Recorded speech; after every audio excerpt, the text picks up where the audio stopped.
Hello classmates, my name is Keely Briner and I've chosen 3 material objects that accurately represent who I am that I will be sharing with you today. Starting with my first object is the aloe vera plant. Aloe vera is a plant that belongs to the lily family and is native to desert climates, which is basically me. I was born and raised in the Nevada desert and I am at this point very well adjusted to the dryness and the heat. Aloe vera thrives in and despite difficult conditions and can withstand a rough environment or rough situation. I resonate well with this as I have been through many difficult situations and rough environments that I really guided myself through because of who I am. Aloe vera on the outside can be spiky and sharp, it can look kind of harsh, and not everyone will think that this is a plant that can heal at a first glance. But on the inside, it hides this soft like gel substance, and that is where the true healing of the plant lies. It is a compassionate and empathetic plant. As we know, aloe vera holds various healing properties, which is like healing from sunburns to cuts to physical ailments like heartburn or digestive problems. This plant really does give a part of itself to heal others, which I believe is something I want to and try to do as often as I can.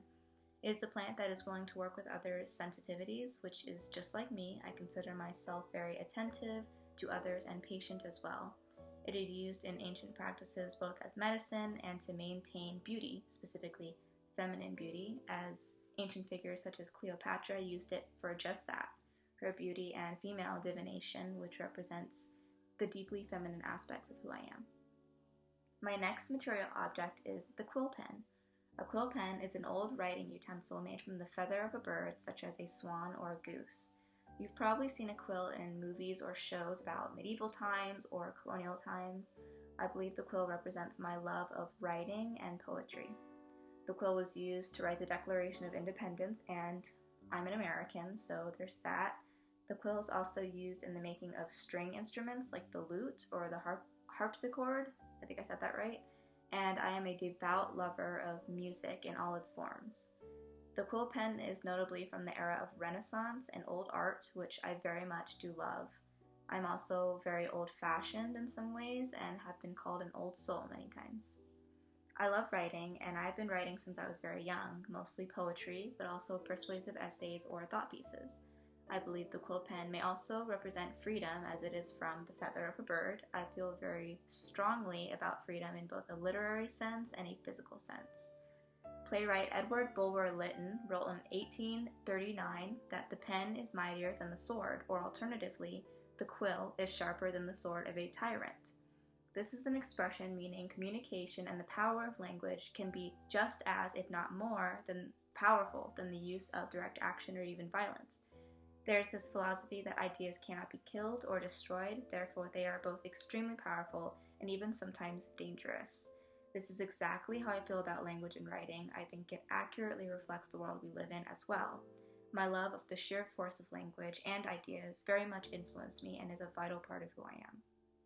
Lastly, my final object that represents me is bones. Yes, bones. I know this sounds strange and probably borderline psychotic, but let me elaborate.